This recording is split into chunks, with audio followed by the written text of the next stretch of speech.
صل على ترب سيدنا محمد في التراب اللهم صل على اسم سيدنا محمد في الأسماء وعلى آله وصحابه الفائزين أجمعين يا جابر كل جبار ويا مونس كل وحيد ويا صاحب كل غريب ويا ميسر كل يسير ويا من لا يحتاج إلى البيان والتفسير أفوض أمري إلى الله أفوض أمري إلى الله أفوض أمري إلى الله إن الله بصير بالعباد أعوذ بالله من الشيطان الرجيم بسم الله الرحمن الرحيم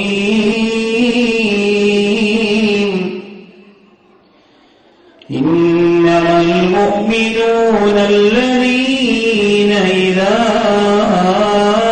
ذكر الله وجلت قلوبهم وإذا تليت عليهم آياته زادتهم إيمانا وعلى ربهم يتوكلون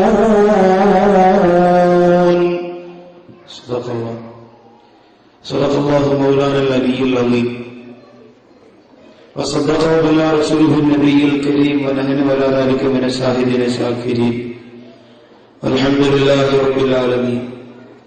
وعن أسامة رضي الله عنه عن النبي صلى الله عليه وسلم أن رجلا سأل النبي صلى الله عليه وسلم عن الإيمان قال أن تعبد الله كأنك تراه فإن لم تكن تراه فإنه يراك.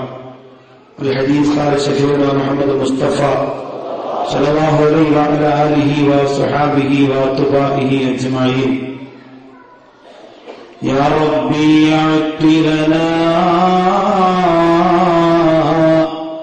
علما وفهما كما أعطيت يا ربنا لشيخ غزالي. يا ربي أعط لنا علما وفهما كما أعطيت يا ربنا لشيخ غزالي. يا ربي أعط لنا علما وفهما كما أعطيت يا ربنا لشيخ غزالي.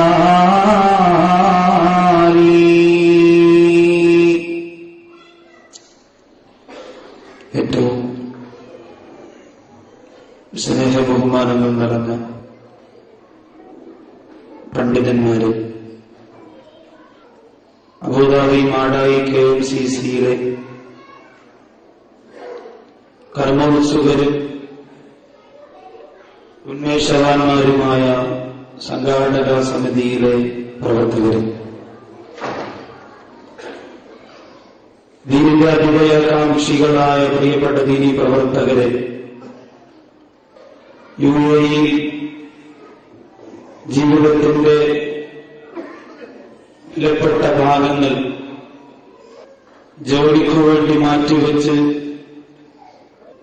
കുടുംബത്തിന്റെയും മക്കളുടെയും ചിന്തകൾ മനസ്സിൽ നിറഞ്ഞു നിൽക്കുമ്പോൾ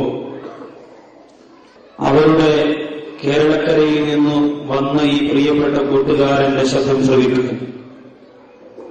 എല്ലാ തിരക്കുകളും എല്ലാ ക്ഷീണങ്ങളും മാറ്റിവെച്ച് ഇവിടെ UAE-യുടെ പല പ്രദേശങ്ങളിൽ നിന്നായി വളരെ നേരത്തെ എത്തിച്ചേർന്ന എന്റെ പ്രിയപ്പെട്ട യുവ സുഹൃത്തുക്കൾ, മുസ്ലിം രക്ഷകർത്താക്കളെ, സഹോദരി സഹോദരങ്ങളെ, ഉമ്മബന്ധന്മാരെ, അസ്സലാമു അലൈക്കും വറഹ്മത്തുള്ളാഹി തആല വബറകാതുഹു. സർവാധിനാഥനായ പടച്ചതമ്പുരാൻ അല്ലാഹുവിന്റെ പൊരുത്തത്തിനു വേണ്ടി മാത്രം ജീവിക്കാനുള്ള ലക്ഷ്യം തിരഞ്ഞെടുക്കാൻ ഈ രാത്രിയുടെ സംഗമവേദി കൊണ്ട് അല്ലാഹു നമ്മെ തിരഞ്ഞെടുക്കുമാറാകട്ടെ. നമ്മുടെ നാടുകളിൽ നമ്മുടെ ഫോണും നമ്മുടെ മാസാദ്യം നാം അയക്കുന്ന നമ്മുടെ കാശ് പ്രതീക്ഷിച്ചു കഴിയുന്ന നമ്മുടെ അരുമ മക്കൾ, നമ്മുടെ ഭാര്യ, നമ്മുടെ മാതാപിതാക്കൾ, നമ്മുടെ കൂടപ്പുറപ്പുകൾ, അല്ലാഹു ദാരിദ്ര്യത്തിൽ നിന്ന് അവരെയും നമ്മയും അല്ലാഹു പടച്ചതമ്പുരാൻ കാത്തുരക്ഷിക്കുമാറാകട്ടെ. നമുക്ക് സഹായങ്ങൾ ചെയ്തു തരുന്നവർക്ക് അല്ലാഹു അർഹമായ പ്രതിഫലം കൊടുക്കട്ടെ. മരിക്കുന്നതുവരെ എത്ര പട്ടിണി കിടന്നാലും എത്ര കഷ്ടപ്പെട്ടാലും ഒരു സുജൂദ് പോലും മാറ്റിവെക്കാനുള്ള മനസ്സ് അല്ലാഹു നമുക്ക് തരാതിരിക്കട്ടെ എന്ന ആത്മാർത്ഥ പ്രാർത്ഥനയോടെയാണ് ഈ ഓഡിറ്റോറിയത്തിന്റെ നെറുകയിൽ നിങ്ങൾക്ക് വേണ്ടി ദീനീ പ്രഭാഷണത്തിനു വേണ്ടി ഞാൻ നിൽക്കുന്നത്. എന്റെ നാട്ടിൽ പ്രഭാഷണത്തിന് പോയാൽ ജനങ്ങൾ ഒരുപാട് നിറഞ്ഞു കവിയുമ്പോൾ എനിക്ക് തോന്നുന്നത് സന്തോഷമാണ്, വല്ലാത്ത സന്തോഷം തോന്നും. ഇവിടെ നിങ്ങളെ കാണുമ്പോൾ സന്തോഷത്തിനുപരി എന്റെ മനസ്സും എന്റെ കൽബും എന്റെ കണ്ണും ഒരുപോലെ നിറയുകയാണ്. കാരണം നിങ്ങൾ പ്രസംഗം കേൾക്കാൻ വേണ്ടി മാത്രം വന്നവരാണ് ഈ രാത്രിയിൽ ഇവിടെ. നമ്മുടെ നാട്ടിൽ അങ്ങനെയല്ല, പോകുന്ന വഴിക്ക് ഒരു പാട്ട് കേൾക്കുകയാണെങ്കിൽ ഇറങ്ങിയിട്ട് പോവാടാ പാടാന്ന് വണ്ടി നിർത്തിയിട്ടൊന്ന് ഇറങ്ങും. പക്ഷെ ഇവിടെ അങ്ങനല്ല. ഡ്യൂട്ടി സമയം അഡ്ജസ്റ്റ് ചെയ്ത് കൂടെ നിൽക്കുന്നവരുമായി തർക്കിച്ചും വഴക്കിട്ടും ഒരു പരുവത്തിന് കിട്ടിയ നിങ്ങളുടെ വിലപ്പെട്ട സമയം, ജീവിതത്തിന്റെ ഒരുപാട് നൊമ്പരങ്ങൾ അനുഭവിക്കുന്ന നിങ്ങളുടെ വിലപ്പെട്ട സമയം, ആ സമയം അൽഹംദുലില്ലാ അല്ലാഹുവിന്റെ പരലോകത്തിനു വേണ്ടി മാറ്റിവെച്ച സമയമായി എന്നെയും നിങ്ങളെയും മണ്ണറയിലേക്ക് ഇറക്കി വെക്കുമ്പോ അല്ലാഹു സമ്മാനപ്പൊതി പോലെ തിരിച്ചു തരട്ടെ എന്ന് മനസ്സ് നിറഞ്ഞ് ഞാൻ ദുആ ചെയ്യുകയാണ്. എന്റെ പ്രിയപ്പെട്ട സുഹൃത്തുക്കളാണ് നിങ്ങളെല്ലാവരും. കാരണം റോഡിൽ വെച്ച് കാണുമ്പോ എവിടെയാ സ്ഥലം എന്ന് ചോദിച്ചാൽ തിരുവനന്തപുരം ഒഴിച്ചു ബാക്കി ഏകദേശമുള്ള ജില്ലക്കാരൊക്കെ ഞാൻ കണ്ടു. തിരുവനന്തപുരം ജില്ലക്കാരെ വളരെ കുറവായി വിടാൻ തോന്നുന്നു. പക്ഷെ ഒരുപാട് പേര് എല്ലാവരും അവരുടെ കഷ്ടപ്പെട്ട് ജീവിക്കുന്നവരുണ്ട്, സുഖിച്ച് ജീവിക്കുന്നവരുണ്ട്, സങ്കടത്തോടെ ജീവിക്കുന്നവരുണ്ട്, മാനസികമായി ശാരീരികമായി ശരിക്ക് തളർന്നവരുണ്ട്. ഒരു സഹോദരൻ ഇന്നെന്നെ കാണിച്ചത് ക്യാൻസർ രോഗം വന്ന് ഹോസ്പിറ്റലിൽ കഴിയുന്ന പിതാവിന്റെ ഫോട്ടോ ഇന്നലെ ഒരു സുഹൃത്ത് കാണിച്ചു. സങ്കടം തോന്നിപ്പോയി. എന്റെ ജീവിതം മുഴുവനും എന്റെ ഉപ്പാക്ക് വേണ്ടി രോഗചികിത്സയ്ക്ക് വേണ്ടി ഞാൻ മാറ്റിവെക്കാൻ തീരുമാനിച്ചിരിക്കുന്നു. എന്റെ ഉപ്പായുടെ ആയുസ്സിനു വേണ്ടി നിങ്ങൾ ദുആ ചെയ്യണമെന്ന് വിദേശ രാജ്യത്തെ മണ്ണിൽ കിടന്ന് കഷ്ടപ്പെടുന്ന പിതാവിന്റെ ഫോൺ കോൾ കിട്ടുമ്പോ ബാഗ് വേണം, ഉടുപ്പ് വേണമെന്ന് പറഞ്ഞ് കരയുന്ന പൊന്നുമോളോട് ഉപ്പാപ്പാന്റെ രോഗത്തിന് വേണ്ടി കാശ് കൊടുക്കാൻ വിയർപ്പൊഴുക്കുന്നു എന്ന് പറയുന്ന അത്രത്തോളം മനസ്സിൽ നന്മയുള്ള മലയാളികൾ ഈ നാട്ടിലുണ്ടെന്നറിയുമ്പോൾ യഥാർത്ഥത്തിൽ എന്റെ പ്രിയമുള്ള സഹോദരങ്ങളെ, എനിക്ക് വളരെയധികം, ഞാൻ എന്റെ ദുആ മുഴുവനും ഇൻഷാ അല്ലാഹ് പ്രവാസികൾക്ക് വേണ്ടി മാറ്റാൻ തീരുമാനിച്ചു പോയ രംഗമാണത്. അല്ലാഹു സ്വീകരിക്കുമാറാകട്ടെ. അതുകൊണ്ട് എന്റെ നാട്ടിലുണ്ടല്ലോ, ഞാൻ പ്രസംഗത്തിന് പോയാൽ നിങ്ങൾക്കറിയാം, യൂട്യൂബിലൂടെയാണ് നിങ്ങൾക്ക് അധികം പേർക്കും എന്നെ പരിചയം. ഇവിടെ ഈ സ്റ്റേജിൽ ഇരുന്ന വർക്കലയിലുള്ള ഒരു യേശു, എനിക്ക് അങ്ങനെ ഒരു യേശു ആദ്യമായിട്ട് കേൾക്കാം. വർക്കലയിലുള്ള ഒരു യേശു പറയുന്നു, നിങ്ങൾ എന്റെ നാട്ടുകാരനാണ്, പക്ഷെ ഞാൻ ആദ്യം കണ്ടത് യൂട്യൂബിലാണ്. എന്റെ ഉപ്പ എന്നോട് പറഞ്ഞത്, മക്കളെ എല്ലാവരും പറയുന്നു യൂട്യൂബിലാണ് നിന്നെ കണ്ടത്, യൂട്യൂബിലാണ് നിന്നെ കണ്ടത്. പക്ഷെ ഞാൻ നിന്നെ ആദ്യം കണ്ടത് യൂട്യൂബിലല്ല, ഹോസ്പിറ്റലിൽ. അപ്പോ ഏതായാലും യൂട്യൂബ് ആയാലും ബൾബായാലും അൽഹംദുലില്ലാഹ് ഈ ബന്ധം അല്ലാഹു നമുക്ക് നിലനിർത്തി തരട്ടെ. ഏതായാലും വന്നു, കണ്ടു, എല്ലാവരെയും കണ്ടു, വളരെ സന്തോഷമുണ്ട്.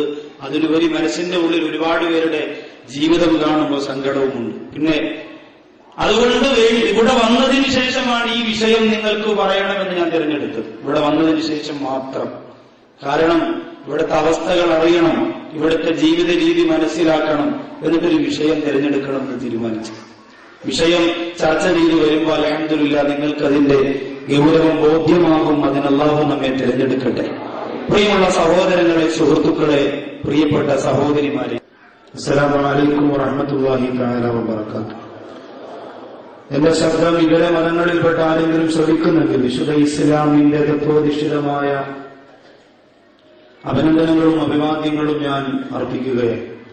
സർവാധിനാഥനും ഔദാര്യവാനുമായ പടച്ചതമ്പുരാൻ അള്ളാഹു ഏറ്റവും അധികം ഇഷ്ടപ്പെട്ട ഒരു വേദിയാക്കി ഇതിനെ അള്ളാഹു കബൂൽ ചെയ്യുമാറാകട്ടെ. ദുനിയാവിന്റെ കാര്യങ്ങളാണ് മുഴുവൻ ചർച്ച ചെയ്യുന്നത്. പക്ഷേ അതുകൊണ്ട് കിട്ടുന്നത് പരലോകത്ത് നേട്ടമാണ്. നമ്മളെല്ലാവരും ആഗ്രഹിക്കുന്നത് പരലോകത്തുള്ള ഒരു വിജയം, നമ്മുടെ ഉള്ളിന്റെ ഉള്ളിൽ ഒരു നേരിയ പ്രതീക്ഷ ആഖിറലോകത്ത് നമുക്ക് കിട്ടണം എന്നതാണ്. ഏറ്റവും അധികം വിദേശ രാജ്യങ്ങളിൽ കഴിയുന്ന അറബികൾ എന്ന് നമ്മൾ അഭിസംബോധന ചെയ്യുന്ന വിഭാഗത്തിന് എപ്പോഴും പരലോകത്തെ സംബന്ധിച്ച് നിങ്ങൾ പറഞ്ഞാൽ പേടിയാണ്. പരലോകത്ത് വെച്ച് നിന്നെ നാളെ കണ്ടോളാം എന്ന് ആരെങ്കിലും ഒരാൾ അവരുടെ മുഖത്ത് നോക്കി പറഞ്ഞാൽ ഏത് വിഷയമാണോ പരിഹരിക്കേണ്ടത് അത് പരിഹരിച്ചിട്ട് അവർ പോകും. കാരണം പരലോക ഭയം ഒരു വിശ്വാസിയുടെ നെഞ്ചകത്ത് എന്നും നിറഞ്ഞു നിൽക്കേണ്ടുന്ന ഒന്നാണ്. നമുക്ക് നഷ്ടമായിക്കൊണ്ടിരിക്കുന്നത് അതാണോ എന്നറിയാതെ സംശയിച്ചു പോവുകയാണ്. കാരണം എന്തേ? പരലോക ഭയം നമുക്ക് നഷ്ടപ്പെട്ടു പോകുന്നു. അതിന് ധാരാളം തെളിവുകളുണ്ടല്ലോ. പലിശയും കള്ളുകുടിയും വ്യഭിചാരവും ഹറാമിയത്തിന്റെ പൈശാചികമായ കൂത്തരങ്ങുകളും സ്വദേശത്തും വിദേശത്തും അധികരിക്കുന്നതിന്റെ പ്രധാന കാരണം അതിന്റെ പരിണിത ഫലം കിട്ടുന്നത് പരലോകത്തല്ലേ, അതവിടെ നമുക്ക് കാണാം എന്നുള്ള പരലോക വിശ്വാസത്തിന്റെ കുറഞ്ഞ ഒരു പക്ഷം ജനങ്ങളെങ്കിലും അതിനെ ഗവൺമെന്റായിട്ട് തള്ളിക്കളയുന്നു എന്നത് വളരെ അർത്ഥവത്തായ കാര്യമാണ്. വളരെ ഗൗരവത്തോടെ ചിന്തിക്കും. അള്ളാഹു കാത്തിരക്ഷിക്കട്ടെ. ഇസ്ലാമിക ചരിത്രത്തിൽ പരലോകത്തെ ഓർത്തുകൊണ്ട് ഒരു രാത്രി പോലും ഉറങ്ങാതെ കിടന്ന, ഒരു രാത്രി പോലും കരയാതെ ചിലവഴിക്കാൻ എന്റെ പ്രിയപ്പെട്ടവരെ സാധിക്കാത്ത പ്രിയപ്പെട്ട 10 സഹാബികൾ, അവർക്കാണ് അല്ലാഹുവിന്റെ റസൂൽ സ്വർഗമുണ്ട് എന്ന് ലോകത്ത് പറഞ്ഞത്. അവരാരും ദുനിയാവിന് വേണ്ടി ജീവിച്ചവരായിരുന്നില്ല. അബൂബക്കർ സിദ്ദീഖ് റളിയല്ലാഹു തആല അൻഹു മുതൽ തുടങ്ങുന്ന അല്ലാഹുവിന്റെ സ്വർഗലോകം ദുനിയാവിൽ വെച്ച് തന്നെ നബിതങ്ങൾ വിരൽ ചൂണ്ടിയിട്ട് പറഞ്ഞു, അന്ത ഫിൽ ജന്ന, അന്ത ഫിൽ ജന്ന, അന്ത ഫിൽ ജന്ന, അന്ത ഫിൽ ജന്ന. അബൂബക്കറേ നീ സ്വർഗത്തിലാണ്, ഉമറേ നീ സ്വർഗത്തിലാണ്, ഉസ്മാനേ നീ സ്വർഗത്തിലാണ് റളിയല്ലാഹു തആല അൻഹും. ഇങ്ങനെ 10 പേരുടെ പരിശുദ്ധ മുഖത്ത് നോക്കിയിട്ട് മുത്തുനബി തങ്ങളുടെ വിരൽത്തുമ്പ് ചൂണ്ടിയത് എന്തിനു വേണ്ടിയെന്നറിയുമോ? ആ 10 പേരും ജീവിച്ചത് സുബ്ഹാനല്ലാഹ് പരലോക ചിന്ത തന്റെ മനസ്സിനെ കീഴ്പ്പെടുത്തുന്ന ദുനിയാവിലായിരുന്നു. ജോലി ചെയ്ത് ശമ്പളം വാങ്ങുമ്പോഴും പരലോകമാണ്, ഭക്ഷണം കഴിക്കാൻ മുമ്പ് ചെന്നിരിക്കുമ്പോഴും പരലോകമാണ്. ആരോരുമില്ലാതെ, ആരും സഹായിക്കാനില്ലാതെ, ഒരു സംഘടനക്കാരും ഒരു പ്രസ്ഥാനക്കാരും തന്റെ തോളത്ത് കൈയിട്ടുകൊണ്ട് നടന്ന ഒരു കൂട്ടുകാരനും സഹായിക്കാൻ വരാത്ത പരലോകത്തെ പരമോന്നതമായ പടച്ച റബ്ബിന്റെ നീതിപീഠത്തിന്റെ മുന്നിൽ പൊട്ടിക്കരയുന്ന ലോകത്തിന്റെ വിജയത്തിനു വേണ്ടി ദുനിയാവിന്റെ നഷ്ടങ്ങളെ പുല്ലുപോലെ വലിച്ചെറിഞ്ഞിട്ട് ജീവിച്ചുപോയ 10 പേർക്ക് അല്ലാഹുവിന്റെ റസൂല് നിനക്ക് സ്വർഗമുണ്ട് എന്ന് വിരൽ ചൂണ്ടിയിട്ട് പറഞ്ഞു. പറഞ്ഞതാരാ? ഞാനോ നിങ്ങളോ അല്ല പ്രിയമുള്ളവരെ. മുത്തായ നബി സല്ലല്ലാഹു അലൈഹി വസല്ലമ തങ്ങൾ മാ യൻതിഖു അനിൽ ഹവാ ഇൻ ഹുവ ഇല്ലാ വഹ്യു യൂഹാ. അള്ളാഹു പറഞ്ഞാലല്ലാതെ, അള്ളാഹ് അറിയിച്ചു കൊടുത്താലല്ലാതെ ഒരു ഹർഫ് പോലും, തമാശക്ക് പോലും ദുനിയാവിന്റെ തുരുക്കുപുറത്ത് ഊരിയാടാൻ സാധിക്കാത്ത നബി മുഹമ്മദ് മുസ്തഫ. ആ പൊന്നാന നിബിധങ്ങളാ പറഞ്ഞത് ഈ 10 പേർക്ക് സ്വർഗം അള്ളാഹു കൊടുക്കുമെന്ന്. അവരുടെ ജീവിത വ്യവസ്ഥ കണ്ടിട്ട് അള്ളാഹുവിന്റെ റസൂൽ അങ്ങനെ തീരുമാനിച്ചതാണ്. അല്ലാതെ പ്രവാചകനെ കൂടുതൽ സ്നേഹിച്ച് പ്രവാചകനെ സ്വാധീനിച്ച് നേടിയെടുത്തതല്ല. അവരുടെ ജീവിതം അള്ളാന്റെ ഹബീബിനെ കൊണ്ട് അത് പറയിപ്പിച്ചു. ഇന്ന് റൗളാ ശരീഫിൽ കിടക്കുന്ന പ്രവാചകന് അബൂദാബിയുടെയും ദുബായിയുടെയും മലയിലിന്റെയും പരിസര പ്രദേശങ്ങളിൽ ജീവിച്ചുകൊണ്ടിരിക്കുന്ന മക്കൾക്ക് വേണ്ടി, കുടുംബത്തിന് വേണ്ടി, ജീവിതത്തിന്റെ രണ്ടറ്റ പൊട്ടിക്കുന്നതിന് വേണ്ടി പാടുപെടുന്ന, പൊട്ടിക്കരയുന്ന, പട്ടിണി കിടക്കുന്ന വിദേശ രാജ്യത്ത് കഴിയുന്ന എന്റെയും നിങ്ങളുടെയും മനസ്സകത്തിലേക്ക് നോക്കിയിട്ട് പൊന്നാര നബിതങ്ങൾക്ക് നിനക്ക് സ്വർഗമുണ്ടെന്ന് പറയാൻ പറ്റുന്ന ഒരു ജീവിതം എന്റെ പ്രിയമുള്ളവരെ നമുക്ക് കാഴ്ചവെക്കാൻ സാധിച്ചിട്ടുണ്ടോ? അതിനാണല്ലോ അള്ളാഹു ലോകത്ത് ഇബ്ലീസിനെ പടച്ചിരിക്കുന്നത്. മൂപ്പർ പിന്നെ പടച്ചിരിക്കുന്നതിന് മൂപ്പർ ഫുൾ ഡ്യൂട്ടിയാ, ഡേ നൈറ്റ് വർക്കാണ്. ഒരു സമയം വിശ്രമമില്ല. എങ്ങനെയെങ്കിലും നമ്മളെ കുഴി ചാടിക്കാനുള്ള ശ്രമം. അതുകൊണ്ട് വീണുപോകും. ആ പിടിയിൽ പെട്ടുപോകരുത്. അന്നഹു മൻ തവല്ല വഅന്നഹു യുദല്ലുഹു വയഹ്ദീ ഇലാ അദാബിസ് സഈർ. അല്ലാഹുവിന്റെ ഖുർആൻ പറഞ്ഞതാണ്, ശപിക്കപ്പെട്ട പിശാച് പ്രവാസികളുടെ എന്നല്ല ലോകത്ത് പടച്ചിരിക്കുന്ന മനുഷ്യവർഗത്തിന്റെ നെഞ്ചകത്തിലേക്ക് ശപിക്കപ്പെട്ട പിശാച് കടന്നു വരികയാണ്. അത് പെണ്ണിന്റെ മോഡല്, നോട്ടുകെട്ടിന്റെ മോഡലിൽ, ദിർഹമിന്റെ മോഡലിൽ കടന്നു വരികയാണ്. എന്നിട്ട് നിന്റെ മനസ്സകത്തിലേക്ക് നാരകീയമായ അദാബിലേക്ക് നിന്നെ കൊണ്ടെത്തിക്കുവാനുള്ള ചിന്തകൾ ആ പിശാച് പടച്ചു തരുമ്പോൾ എന്റെ പ്രിയമുള്ളവരെ നമ്മുടെ മനസ്സ് മാലിന്യ കൂമ്പാരമായി മാറുന്നു. അല്ലാഹു കാത്തിരക്ഷിക്കട്ടെ. നബിതങ്ങളിപ്പോ പരലോകത്തെ കുറിച്ച് പറഞ്ഞു പോയാലും കണ്ണുനീരിങ്ങനെ കണ്ണിലൂടെ ഒഴുകിക്കൊണ്ട് സഹാബത്ത് മുമ്പിലിരുന്നു കൊണ്ട് പൊട്ടിക്കരയുമായിരുന്നു. അല്ലാഹുവിന്റെ ഹബീബ് സല്ലല്ലാഹു അലൈഹി വസല്ലമ തങ്ങൾ ആ പ്രിയപ്പെട്ട കണ്ണീരെടുക്കുന്ന സഹാബത്തിന്റെ ഭൂമുഖം നോക്കിയിട്ട് പറയുന്ന സഹാബ, പട്ടിണി കിടക്കുന്ന സഹാബ, കഷ്ടപ്പെടുന്ന സഹാബ, അല്ലാഹുവിന്റെ ദീനിനെ വാരിപ്പുണരുന്ന സഹാബ, സുജൂദിന് കരയുന്ന സഹാബ, നിസ്കാരത്തിൽ കണ്ണീരൊഴുക്കിയിട്ട് അല്ലാഹു പടച്ചതമ്പുരാനോട് പൊട്ടിക്കരന്നുകൊണ്ട് പരാതി പറയുന്ന എന്റെ പ്രിയപ്പെട്ട സഹാബ, ഞാൻ എന്ത് പറഞ്ഞാൽ അതിൽ കൊണ്ടുകൊണ്ട് മാനസികമായ പരിവർത്തനം നേടിയിട്ട് അല്ലാഹുവിന്റെ സ്വർഗലോകത്തിലേക്ക് റഹ്മത്തിന്റെ ചിറകുവിടത്തിൽ പറന്നു പോകാൻ ആഗ്രഹിക്കുന്ന പ്രിയപ്പെട്ട സഹാബ, സബഅത്തുൻ അള്ളാന്റെ പരലോകത്തുണ്ടല്ലോ. അബൂദാബിയിൽ മരണപ്പെട്ടാലും, ഷാർജയിൽ മരണപ്പെട്ടാലും, ദുബായിൽ മരണപ്പെട്ടാലും അള്ളാഹുവേ, കുടുംബത്തിന്റെ ചിന്തകൾ കീഴ്പ്പെടുത്തിക്കൊണ്ടിരിക്കുന്ന തളർന്നുപോയ മനസ്സുകളുമായി ചീറിപ്പാഞ്ഞുകൊണ്ടിരിക്കുന്ന വാഹനങ്ങൾക്കിടയിലൂടെ തന്റെ യജമാനെയും വണ്ടിക്കകത്ത് വെച്ചുകൊണ്ട് യാത്ര ചെയ്യുന്ന പാവപ്പെട്ട മലയാളികളെ പടച്ചവനെ ദുരൂഹ സാഹചര്യത്തിലെ അപകടങ്ങളെ തൊട്ട് നീ കാത്തിരക്ഷിക്കണേ തമ്പുരാനെ.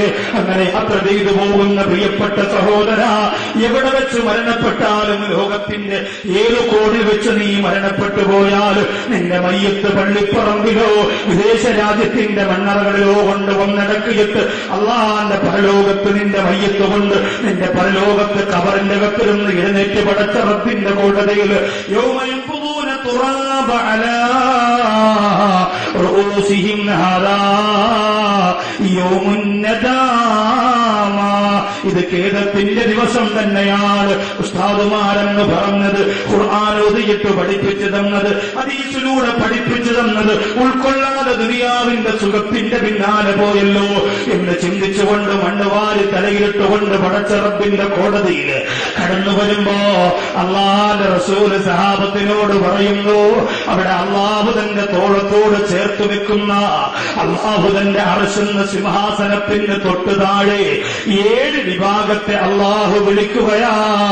മോനെ നിനക്കെവിടെയാണ് സീറ്റ്? പരലോകത്തിന്റെ ഭയാനകരമായ ചുട്ടുകൊള്ളുന്ന വെയിലത്ത് നിന്റെ ശരീരം നീ വിയർത്തൊടുകണ്ട, നിന്റെ ശരീരം നീ വെന്തുരുക്കണ്ട, നിനക്ക് മാനസികമായ പ്രയാസം വേണ്ട. നീ എന്റെ മക്കളാണ്, നിങ്ങൾ എന്റെ മക്കളാണ്, നിങ്ങൾ എന്റെ ഇഷ്ടക്കാരാണ്, നിങ്ങൾ എന്റെ സ്നേഹിതന്മാരാണെന്ന് പറഞ്ഞുകൊണ്ട് പടച്ച റബ്ബ് വിളിച്ചു നിർത്തുന്ന 7 വിഭാഗത്തിൽ അതിലൊന്നിലെങ്കിലും പെടാ എന്റെ പ്രിയപ്പെട്ട പ്രവാസികൾക്ക് സാധിക്കണം. അല്ലാഹു തൗഫീഖ് തരട്ടെ. നമ്മുടെ ജീവിതം, നിന്റെ റൂമിൽ കിടക്കുന്ന പ്രസന്നനോടും പ്രദീപിനോടും കുമാരനോടും എത്ര പ്രാവശ്യം അള്ളാഹുവിനെ കുറിച്ച് പറഞ്ഞു കൊടുക്കാൻ നമുക്ക് ആർക്കെങ്കിലും സാധിച്ചിട്ടുണ്ട്? അവന്റെ കയ്യിൽ നിന്ന് കാശ് വാങ്ങാൻ സാധിച്ചിട്ടുണ്ട്. അവന്റെ നിന്ന് എന്തെങ്കിലും കിട്ടുമെങ്കിൽ അതിങ്ങനെ എടുക്കാൻ സാധിച്ചിട്ടുണ്ട്. നമ്മുടെ നാട്ടിലൊക്കെ ഒരു സ്വഭാവ രീതിയുണ്ട്. നാട്ടിലെ ഏറ്റവും മോശക്കാരനായി ജീവിക്കുന്ന ആളായിരിക്കും പള്ളിയിലെ ഖത്തീബിന്റെ ഏറ്റവും അടുത്ത കമ്പനി. കാരണം എന്താ? ജുമാ പ്രസംഗത്തിലൊന്നും പറയാതിരിക്കാൻ. നമ്മുടെ ഭാഗത്ത് ഇങ്ങനെ ജുമയ്ക്ക് പ്രസംഗമുണ്ട്. കള്ളവാറ്റുകാരൻ ഉസ്താദ് ചാർജ് എടുത്ത ഉടനെ കൊണ്ടുവന്ന് 5000 രൂപ കൊടുക്കും. പാവപ്പെട്ട ഉസ്താദ് വിചാരിക്കും അൽഹംദുലില്ലാ നല്ലൊരു മഹല്ലിലാണല്ലോ ഞാൻ എത്തിയത്, രക്ഷപ്പെടാൻ സാധ്യതയുണ്ടല്ലോ, ജനങ്ങളൊക്കെ ശരിക്കും സ്വതക്ക ചെയ്യണമല്ലോ. പിറ്റേ ആഴ്ച ഉസ്താദ് കള്ളുകുടി എന്നതിന് ചർച്ച ചെയ്യാൻ വേണ്ടി വിഷയം തയ്യാറാക്കുമ്പോ ഒരാൾ ഒന്ന് പറയും, ഉസ്താദെ നിങ്ങളിവിടെ ചാർജ് എടുത്തപ്പോ 5000 തന്നിട്ട് പോയ ആളുണ്ട്, അയാൾ കള്ളവാറ്റിന്റെ ആളാണ്, അയാൾ എങ്ങനെ പ്രസംഗിക്കും, അയാളെ മുമ്പിൽ പന്തിയിരിക്കുന്ന ആളാണ്. ഉസ്താദിന് മാനസികമായ വിഷമം. അയാളെ ഫോൺ വിളിച്ചിട്ട് ചോദിക്കും, നീ എന്റെന്ന് വാറ്റിയ പൈസ അവിടെ നീരിക്കുന്നത്? അത് ഊറ്റിയ പൈസ, വാറ്റിയ പൈസ, വാറ്റിയ പൈസ ഞാൻ ഇങ്ങനെ മൂല്യരിക്ക് തരും, ഇത് വേറെ ആരെയും ഊറ്റിയ പൈസ തരും. എങ്ങനെ ആയാലും ഇത് രണ്ടിലും പെട്ടതൊക്കെയാണെന്ന് കിട്ടിക്കൊണ്ടിരിക്കുക. അവരുടെ വിഷയം എന്താ? ജനസമ്മതനാവുക എന്നതാണ്.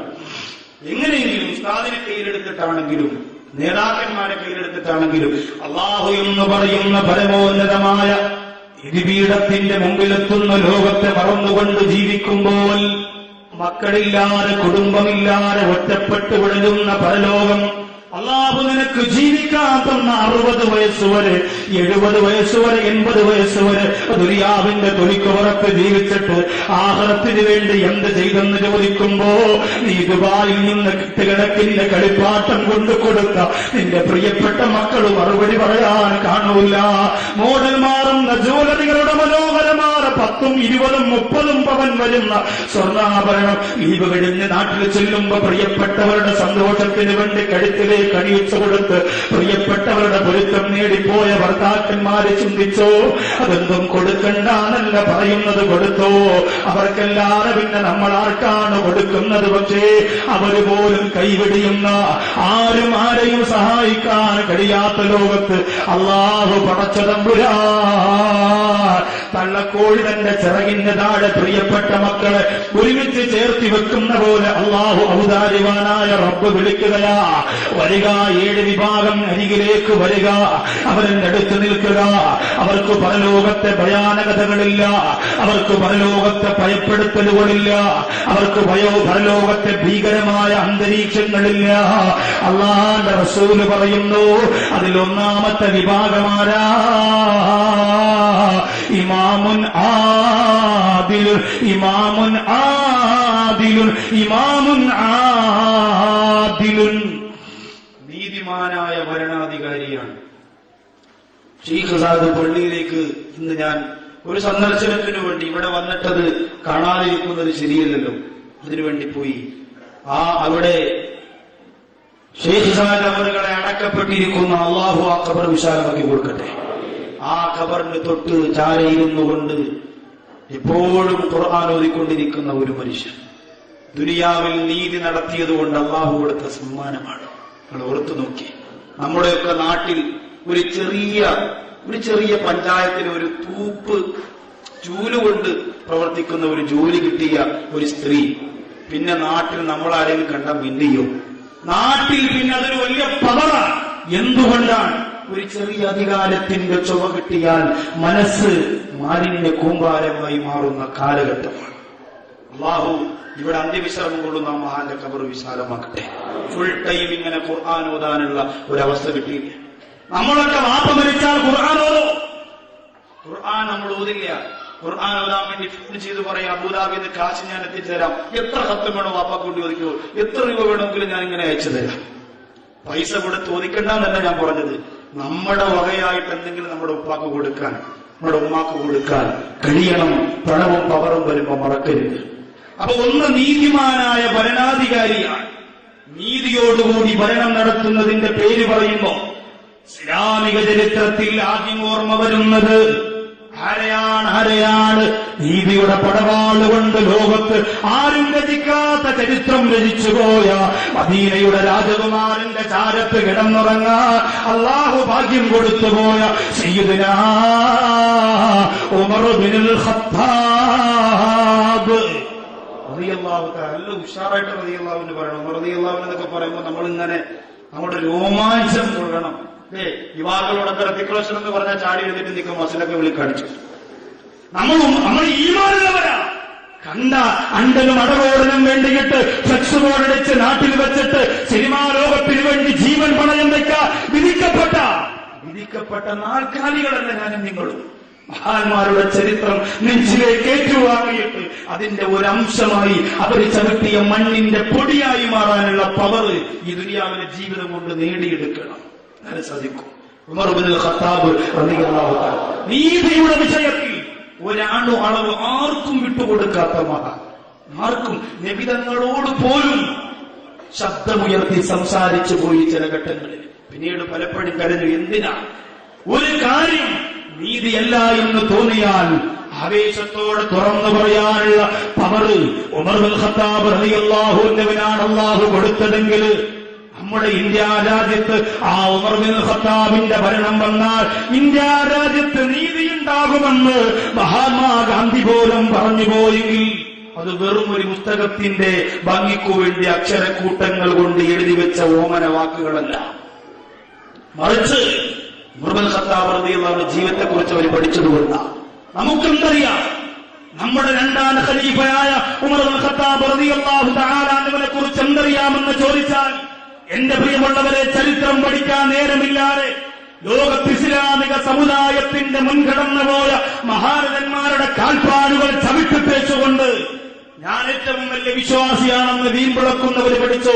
നീതിക്ക് കറുത്ത പുള്ളി ഒരംശം പോലും വാങ്ങിക്കൊടുക്കാതെ ലോകത്ത് ജീവിച്ചു മരണപ്പെട്ടു പോയ ഉമർ ഇബ്നുൽ ഖത്താബ് റളിയല്ലാഹു തആല അൻഹു വഫാത്തിന്റെ വേളയിൽ ഉമർ ഇബ്നുൽ ഖത്താബ് റളിയല്ലാഹു തആല വഫാത്തിന്റെ വേളയിൽ ഒരുപാട് കരഞ്ഞത് തന്റെ അധികാരത്തെക്കുറിച്ച് അല്ലാഹു ചോദിക്കുമെന്നുള്ള ഭയപ്പാട് കൊണ്ടാണ്.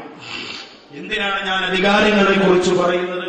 എന്തിനാണ് ഭരണത്തെക്കുറിച്ച് പറയുന്നത്? അതൊന്നും നമ്മളതിൽ പെട്ടിട്ടില്ലല്ലോ. എന്നാൽ നീതിമാനായ ഭരണാധികാരി എന്ന ഒന്നാമത്തെ വിഷയത്തിൽ നിങ്ങളെല്ലാവരും ഉൾപ്പെടുമെന്ന് റസൂലുള്ളാഹിയുടെ മനോഹരമായ ഒരു ഹദീസ് പറയുന്നുണ്ട്. അല്ലാഹുവിന്റെ റസൂല് പറയുന്നു, കുല്ലുക്കും റാഅ വ കുല്ലുക്കും മസ്ഊലുൻ അൻ റഇയതിഹി. നിങ്ങളെല്ലാവരും ഭരണാധികാരികളാണ്. വകുല്ലുക്കും മസ്ഊലുൻ അൻ റഇയതിഹി. നിങ്ങളുടെ ഭരണത്തെക്കുറിച്ച് അല്ലാഹു നിങ്ങളോട് ചോദിക്കുന്നതാണ്. നമ്മളെല്ലാവരും എങ്ങനെയാണ് ഭരണാധികാരികളാവുക? അല്ലാഹുവിന്റെ റസൂൽ പറയുന്നു, വൽ അമീറു റാഇൻ. ഒരു അമീർ ഭരണാധികാരിയാണ്. ഒരു റൂമിൽ 5 പേരുണ്ട്. ഒരാൾ പറയുന്നു, നീയാണ് നമ്മൾ നേതാവായിട്ട് നിന്നെയാണ് വെച്ചിരിക്കുക, നമ്മുടെ കാര്യങ്ങളൊക്കെ നീയാണ് തീരുമാനിക്കേണ്ടത് എന്ന് പറഞ്ഞാൽ അതിൽ പക്ഷപാതിത്വം കാണിക്കാൻ പാടില്ല. മുത്തായ നിബിധങ്ങൾ പറഞ്ഞിട്ടുണ്ട്, അൽ ഖാസിമു ഫിന്നാർ. ഖാസിം നരകത്തിലാണ്. നിങ്ങൾ പറയും, അല്ലാഹു എന്റെ വാപ്പാപ്പ എന്തിനു കിട്ടുന്നു? അങ്ങനെ ചിന്തിക്കരുത്. ഖാസിം എന്ന് പറഞ്ഞാൽ പങ്കുവെച്ചു കൊടുക്കുന്നവൻ എന്നാണ്. ഒരു സാധനം, ഒരു കുത്തി ഈത്തപ്പഴം നിങ്ങളുടെ കയ്യിൽ കിട്ടി, 10 പേര് റൂമിലുണ്ട്, എല്ലാവർക്കും ഇങ്ങനെ 2 വെച്ച് കൊടുത്തോണ്ടിരിക്കുമ്പോൾ നിങ്ങളുടെ ഏറ്റവും അടുത്ത സുഹൃത്ത് എന്ന് പറഞ്ഞു 3 ഭാര്യം കിട്ടുകൊടുത്തു. യവൻ നരകത്തിലാണ് റസൂലുള്ളാഹി പറഞ്ഞത്. അല്ലാഹുവിന്റെ ഹബീബ് പറഞ്ഞതാ. ഇതിനപ്പുറം ഒരു മനുഷ്യനോടുള്ള മമത ലോകത്തേതെങ്കിലും ഒരു നേതാവിന് പഠിപ്പിച്ചു തരാൻ കഴിഞ്ഞിട്ടുണ്ടോ സഹോദരങ്ങൾ? ഇതിനപ്പുറം പറയാനൊരു ഉദാഹരണം വേറെയില്ല. നമ്മൾ അങ്ങനെയാണ്. നിങ്ങൾ ചിന്തിച്ചു നോക്കി. ചിലർ പറയും, സാറേ അപ്പൊ പിന്നെ ഞാനങ്ങ് ഇറങ്ങാം, വാത് കേട്ടിട്ട് വലിയ കാര്യമൊന്നുമില്ല. എന്റെ പങ്കുവയ്ക്കലിനെ കുറിച്ച് ആലോചിക്കുകയാണെങ്കിൽ നിങ്ങൾ വാത് നിർത്തിയിട്ട് ഇന്ന് തന്നെ ടിക്കറ്റ് ഒക്കെ ആക്കി. നമ്മളൊക്കെ അങ്ങനെ. നിങ്ങൾ പറയും സാഹചര്യത്തിന്റെ സമ്മർദ്ദം കൊണ്ടായതുകൊണ്ട് അള്ളാഹു പുറത്തു തരുമെന്ന. അള്ളാഹു പുറത്തു തരും. പക്ഷേ പൊറുക്കപ്പെടേണ്ട കാര്യങ്ങൾ മനസ്സുകൊണ്ട് റബ്ബിനോട് പറയുമ്പോൾ അള്ളാഹ് പൊറുക്കും, അതിൽ സംശയമില്ല. പക്ഷേ ഞാനും നിങ്ങളും ചെയ്യുന്ന എന്ത് തോന്നിവാസവും പുറത്തു തരാൻ മാത്രം അള്ളാഹുവിനോട് ഞാനും നിങ്ങളും വല്ല നന്മകളും നമ്മൾ ചെയ്യുന്നുണ്ടോ? അള്ളാഹു നമ്മുടെ നന്മ കണ്ടിട്ട് തിന്മ കൊടുക്കാൻ വേണ്ടി നമ്മൾ ചെയ്യുന്നുണ്ടോ? അതുകൊണ്ട് സഹോദര, നീതിമാനായിരിക്കണം ഞാനും നിങ്ങളും. അല്ലാഹുവിന്റെ റസൂല് പറയുന്നു, നിങ്ങൾ മുഴുവൻ പേരും ഭരണാധികാരികളാണ്. എങ്ങനെയാണ് അങ്ങനെ ഭരണം വരിക? വറജുലു റാഇൻ, ഒരു പുരുഷൻ ഭരണാധികാരിയാണ്. അവൻ ഗൾഫിൽ കഴിഞ്ഞാലും നാട്ടിൽ കഴിഞ്ഞാലും കുടുംബക്കാര്യം നോക്കുന്നത് നീയാണെങ്കിൽ നീ ഭരണാധികാരിയാണ്. നിന്റെ കാശുകൊണ്ടാണ് വീട്ടിൽ നിന്റെ മക്കൾ ജീവിക്കുന്നത്, ഭാര്യ ജീവിക്കുന്നത്, ഉമ്മ ജീവിക്കുന്നതെന്നാൽ നീ ഭരണാധികാരിയാണ്. അള്ളാഹു നിന്റെ ഭരണത്തെക്കുറിച്ച് നിന്നോട് ചോദിക്കും. എങ്ങനെ ചോദിക്കും? ലീവ് കഴിഞ്ഞ് നാട്ടിലേക്ക് പോവാൻ, വലിയ ഒരു പെട്ടിക്കകത്ത് സാധനങ്ങൾ കൊണ്ടുപോവാൻ. ഉടനെ ഭാര്യ വിളിച്ചു പറഞ്ഞു, നിങ്ങളുടെ ഉമ്മ ഇവിടെ കിടന്ന് വലിയ ബഹളമാണ്, അതുകൊണ്ട് എന്തെങ്കിലും ഒരു സാധനം കൊണ്ടുവന്ന് കൊടുക്കണം, ഇല്ലെങ്കിൽ ഈ കളവ് ഈ വർഷം എന്നെ ജീവിക്കാൻ അനുവദിക്കില്ല. അങ്ങനെ എന്തു കൊടുക്കാം ഉമ്മാക്ക്? കാണപ്പെട്ട സാധനം തന്നെ കൊടുക്കണ്ടേ? അവസാനം അറബിയുടെ മാതാവ് കൊടുത്ത വലിയൊരു നിസ്കാരക്കുപ്പായം 7 മടക്കിയാലും ലഗേജിൽ വിടൂല. എങ്ങനെ കൊണ്ടുപോയാലും ഒരു 150 കിലോ വരും. ഓ, ഉമ്മാക്ക് തൃപ്തിയാവട്ടെ, വാരി കെട്ടി കൊണ്ട് ചെല്ലുകയാണ്. ചെന്നുടനെ ഉമ്മാ, ഉമ്മ വിചാരിക്കും ശരിക്കുണ്ട്, ഇനി 10 കൊല്ലം നാട്ടിൽ നിന്നാലും മുഴുവൻ ഇതിനകത്ത് ഉണ്ടാവുമെന്ന് വിചാരിച്ചു. വില കൂടിയ സാധനങ്ങൾ ഇച്ചിരി ഉണ്ടാവുന്നു. അത് ഭാര്യയുടെ കയ്യിൽ, ഇത് നിനക്കാണ്, 2.5 പവനുണ്ട്. ഇങ്ങനെ ഓരോന്ന് അങ്ങോട്ട് കൊടുക്കും. പിന്നെ വേറൊരു സാധനം എടുക്കുമല്ലോ പെട്ടിക്കകത്ത്. ഭാര്യ ചോദിക്കും, അതെന്താ? അത് വേറെയാ. അതെന്താ? അത് വേറെയാണ്. ഇത് എന്നാലത് പൊട്ടിക്കാൻ പാടില്ല. പരിശുദ്ധമായ ദേശീയ രാജ്യം നിന്ന് കൊണ്ടുവന്ന സാധനമാണ്. എന്റെ കൂട്ടുകാരനെ സ്വീകരിക്കാൻ ഇവിടെ നിൽക്കാം. അല്ലാഹുവിനോട് നന്ദി വേണം ചെറുപ്പക്കാരാ. അല്ലാഹു ഈ പരിശുദ്ധ മണ്ണിന്റെ ഒരു കൊയ്യത്ത് കിടന്ന് പെടാപ്പാടുപെട്ട് കഷ്ടപ്പെട്ട് അല്ലാഹു ആർക്കും കൊടുക്കാത്ത സന്തോഷം നിനക്ക് തരുമ്പോ അതിന് പകരം നിന്നെ ഊറ്റിയെടുക്കാനായി എയർപോർട്ടിൽ വന്ന് നിൽക്കുന്ന കൂട്ടുകാർക്ക് കുപ്പിയെടുത്ത് കൊടുത്ത് സന്തോഷിപ്പിക്കുന്ന വിദേശികളാണ് നിങ്ങളെങ്കിൽ അള്ളാന്റെ കോടതിയിൽ രക്ഷപ്പെടാൻ കഴിയില്ല. അങ്ങനെ കൊണ്ടു കൊടുക്കുമ്പോ നാട്ടിലെന്റെ പ്രിയമുള്ളവരെ, ആ വിഷയത്തിലും കയറ്റിറക്കങ്ങൾ പാടില്ല. പണ്ട് പിന്നെ അങ്ങനല്ലോ. ഗൾഫുകാരൻ നാട്ടിൽ വരുമ്പോ ഗൾഫുകാരനായിരിക്കും. എന്താ ഒരു പവർ അല്ലേ? പഴയ അബ്ബാസുടെ കാറിന്റെ പുറകിൽ 2 മെത്തയൊക്കെ വെച്ച് കെട്ടി, ഒരു സോണിയുടെ ചുവന്ന സെറ്റൊക്കെ കയ്യിൽ വെച്ച്, ഒരു പച്ച കയ്യിലേക്ക് കൊടുത്ത്, 1 കഷണത്തിലേക്ക് കയറ്റി വെച്ച്, നീളുള്ള സുഹൃത്തെ കൊടുത്ത് കത്തുന്നു വന്നതല്ലോ. ഇതിങ്ങനെ പറയും നാട്ടിൽ വന്ന്. അത് കാണാനൊരു പവറാ. ഇന്ന് ലീവ് കഴിഞ്ഞ് നാട്ടിൽ ചെല്ലുന്നവരോട് കൂട്ടുകാർ ചോദിക്കും, എത്ര കൊല്ലം കിടന്നറിയാ? അത് ചോദിക്കുന്നത് കവളൊക്കെ ഇങ്ങനെ ഒട്ടി, കണ്ണൊക്കെ കുഴിഞ്ഞ്. കാരണം എന്തേ? കഷ്ടപ്പാടും കാലാവസ്ഥകൾ പിടിക്കാൻ കഴിയുന്നില്ല, സാമ്പത്തികമായ പ്രതിസന്ധി, ഒരുപാട് പ്രശ്നങ്ങൾ, പ്രയാസങ്ങൾ, തളർന്ന് ഉലഞ്ഞുകൊണ്ട് നാട്ടിലേക്ക് എത്തുന്നവരാണ്. അവിടെയും നീതി നിങ്ങൾ നഷ്ടപ്പെടുത്താൻ പാടില്ല. നിങ്ങളുടെ മക്കളെ നോക്കുന്ന വിഷയത്തിൽ അള്ളാഹു നിങ്ങളോട് ചോദിക്കുമ്പോൾ എന്തു പറയുമെന്റെ ഗൾഫുകാരാ? അള്ളാഹുവിനോട് നിങ്ങൾ എന്ത് പറയും? അരിമ മക്കൾ പോലും പരലോകത്ത് പടച്ച റബ്ബിന്റെ കോടതിയിൽ നിനക്കെതിരായി നിൽക്കുന്ന സാഹചര്യമാണ് വരുന്നത്. മക്കൾ പോലും എതിരാകുന്ന സാഹചര്യത്തിൽ എന്ത് മറുപടി കൊടുക്കും നീ? എന്റെ മക്കൾക്ക് വേണ്ടി മാസാമാസം കാശയച്ചു കൊടുത്തു എന്ന് പറഞ്ഞുകൊണ്ട് മാത്രം നമുക്ക് രക്ഷപ്പെടാൻ സാധിക്കില്ല, ഒരിക്കലും കഴിയില്ല. നമ്മുടെ നാടുകളിൽ ചെന്ന് മക്കളുടെ വിദ്യാഭ്യാസത്തെക്കുറിച്ച് ചോദിക്കാൻ ഖുർആൻ എവിടെയെത്തി, ഫിഖ് എവിടെയെത്തി, അമലിയാത്ത് എവിടെയെത്തി, അഖ്ലാഖ് എവിടെയെത്തി, തജ്വീദ് എവിടെയെത്തി, ഒന്ന് ഓതിത്തരൂ പൊന്നുമോളെ എന്ന് പറഞ്ഞു കൊടുക്കാൻ എന്റെ പ്രിയപ്പെട്ട എത്ര ഗൾഫുകാർക്ക് സാധിക്കുന്നുണ്ട്? ഉത്തരവാദിത്വ ബോധം എവിടെ നിന്നാലും ഉണ്ടാവണം. ആദ്യം വിളിച്ചു ചോദിക്കേണ്ട നീമാനികമായ കാര്യങ്ങളാണ്. അള്ളാന്റെ പരലോകത്ത് അർശിന്നതാടെ റബ്ബിന്റെ കോടതിയിലെത്താൻ അള്ളാഹു തൗഫീഖ് തരട്ടെ. എത്രയോ പേരുണ്ട് ഇന്നും സുഖമെന്തെന്നറിയാത്തവർ, ഇന്നും സന്തോഷമെന്തെന്നറിയാത്തവർ. 10-40 കൊല്ലം കൊണ്ട് ഗൾഫിലാണ്. ചാവക്കാട് ഭാഗത്ത് പ്രഭാഷണത്തിന് പോയപ്പോൾ 40 കൊല്ലം ഗൾഫിൽ കഴിഞ്ഞ ഒരു സഹോദരന്റെ കണ്ണീരിന്റെ കഥ പറഞ്ഞു. 40 കൊല്ലം ഗൾഫിലായിരുന്നു. നാട്ടിൽ ലീവിന് വന്നപ്പോൾ ഹാളിൽ ഭർത്താവിരുന്ന് ചായ കുടിച്ചുകൊണ്ടിരിക്കുന്നു. മകൻ അടുക്കളയിൽ പോയി ഉമ്മയോട് പറയുന്നു, ഉപ്പ ഇനി പോണില്ല എന്ന് തോന്നുന്നില്ല.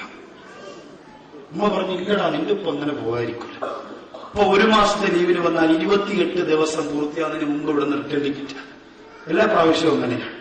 അതുകൊണ്ട് ഇപ്പൊ ഇപ്രാവശ്യം എന്തായാലും അങ്ങനെ ഒരു മാറ്റം ഉണ്ടാവില്ല. ഇല്ലമ്മ എല്ലാരും പറഞ്ഞു ഇപ്പൊ നിർത്തിയിട്ട് വന്നത്. അങ്ങനെ ഉമ്മാക്ക് ഉപ്പാനോട് ചോദിക്കണമല്ലോ നിങ്ങൾ പോണില്ല, അതിനൊരു കാരണം വേണ്ടേ, നിങ്ങൾക്ക് ചായ കൊണ്ടുവരട്ടെ, ഇങ്ങനെ പ്രത്യേകിച്ചൊരു ചായ കൊണ്ടുവരട്ടെ ചോദിച്ചാൽ ആലോചിച്ചോളം എന്തോ കാര്യം ചോദിക്കാനാണ്. അല്ലെങ്കിൽ അങ്ങനെ പെട്ടെന്ന് ചായ കിട്ടൂലല്ലോ. രാത്രി സമയത്ത് പിന്നെ ചോദിക്കണ്ട, ചായ ഉറപ്പായിട്ട് കിട്ടൂല. കാരണം 5:30 മണി മുതൽ 11:30 മണി വരെ കൊലയ്ക്ക് കൊടുക്കുന്ന പരിപാടിയാണ് ചാനൽ പ്രോഗ്രാം. ഒരു സഹോദരൻ പറഞ്ഞു, ഉസ്താദ് ഇനി ഈ സീരിയലിനെ കുറിച്ചൊന്നും നിങ്ങൾ പറയണ്ട. ഞാൻ പറഞ്ഞു എന്തേ എങ്ങനെ, നമ്മൾ ലീവിൽ വരുമ്പോൾ ആ സമയങ്ങളിൽ നമ്മളത് സമാധാനമായിട്ടിരുന്നോട്ടെ, അവരെ കൊണ്ടൊരു ശല്യം ഉണ്ടാവില്ല. അവരവിടെ സ്ഥലത്തിരുന്നാൽ പിന്നെ ഒരു ബുദ്ധിമുട്ടില്ല. നമുക്ക് ഇവിടെ നിന്ന് സിഗരറ്റ് വിളിക്കുക, ചായ കുടിക്കുന്നുണ്ട് ചെയ്യാം. ഗൾഫുകാർക്ക് പിന്നെ പാചകം ചെയ്യാൻ അൽഹംദുലില്ലാഹ് സ്വന്തമായിട്ട് ഇറന്ന് പാചകമൊക്കെ ചെയ്ത് പഠിച്ച് ശരിക്കും വീട്ടിൽ പോയാൽ ദോശ ചമ്മന്തിയൊക്കെ ഉണ്ടാക്കി കഴിക്കാനറിയാം. അപ്പൊ അതുകൊണ്ട് ഈ പ്രിയപ്പെട്ട ഉമ്മ ഭർത്താവിനോട് ചോദിക്കുന്നു, ചായ കൊണ്ടുവരട്ടെ, കൊണ്ടുപോവാ, ചായ കൊണ്ടുവന്നു. നിങ്ങൾ ഇനിയിപ്പോ ഓടിണ്ടേ? ആ പറയാൻ മറന്നുപോയി ജമീലത്തെ, ഞാൻ ഫുള്ള് എല്ലാം ക്യാൻസലായി വന്നതാ, ഇനി പോണില്ല. ഉടനെ ഭാര്യയുടെ മുഖഭാവം മാറി. 40 കൊല്ലത്തിൽ ഒരുപക്ഷെ കണക്ക് കൂട്ടിയാൽ ഒരു 400 മണിക്കൂർ പോലും നാട്ടിൽ നിന്നിട്ടുണ്ടാവില്ല. ആ പ്രിയപ്പെട്ട സഹോദരനോട് ആ ഭാര്യ പറഞ്ഞു അത്രേ, എനിക്കാവശ്യമുള്ള സമയം നിങ്ങൾ നാട്ടിലില്ലായിരുന്നു, അന്ന് നിങ്ങൾക്ക് പണം ഉണ്ടാക്കണമെന്ന് പറഞ്ഞു. അന്ന് ഞാൻ പറഞ്ഞു പോണ്ട, നമുക്കുള്ളതുകൊണ്ട് ജീവിക്കാം. ഇനിയിപ്പോ വയസ്സാം കാലത്ത് നിങ്ങളിവിടെ നിൽക്കണമെന്നില്ല. അതുകൊണ്ട് ഗൾഫിൽ പോയിട്ട് മാസാമാസം വല്ല 10,000 രൂപ അയച്ചു തന്നാല് എന്റെ ആ കുടുംബത്തിന്റെ കാര്യം നടന്നു പോകും. നിങ്ങളിനിപ്പോ ഇവിടെ നിന്നിട്ട് കാര്യമില്ല, അധികം പറ്റാം. ആലോചിക്കണം, ഗൾഫുകാരന്റെ കൽബ് പൊടിഞ്ഞു പോകുന്ന വാക്ക്. ഇത് നടന്ന കാര്യമാണ്. നിങ്ങളെ വേദനിപ്പിക്കാൻ പറഞ്ഞതിൽ ഒരുപാട് ഗൾഫുകാർക്ക് അനുഭവമുണ്ട്. പിന്നെ പുറത്തു പറയുന്നില്ല എന്ന് മാത്രമേ ഉള്ളൂ. ഇനിയിപ്പോ ഇത് മാറ്റി തലാഖിൽ അടുത്ത് കെട്ടിയാൽ അതിനെക്കാളും വരായിരിക്കും. അതുകൊണ്ട് പിന്നെ ഇത് ഇത്രയല്ലേ പറഞ്ഞുള്ളൂ എന്ന് വെച്ച് പൊരുത്തപ്പെട്ട് കഴിയാം. അങ്ങനെയാണ് പലരും ഒതുങ്ങിക്കൂടുക. പക്ഷെ അവിടെയും അല്ലാഹുവിന്റെ ചോദ്യം മറക്കരുത്.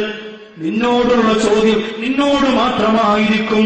നിന്റെ ഭാര്യയെ, നിന്റെ മക്കളെ നീ എങ്ങനെയാണ് ഭരണം നടത്തിയതെന്ന് അല്ലാഹു പടച്ച തമ്പുരാ ചോദിക്കുമ്പോൾ, പ്രിയപ്പെട്ട ഗൾഫുകാരാ, 2 മാസത്തെ ലീവിന് നാട്ടിൽ പോയിട്ട് വീഗാലാൻഡിന് ഭാര്യയെ കൊണ്ടുപോയി വെറുമോട് ഇട്ടുകൊണ്ട് കുളിപ്പിച്ചോട് പടച്ചവരോട് പറയാൻ നിനക്ക് പറ്റോ?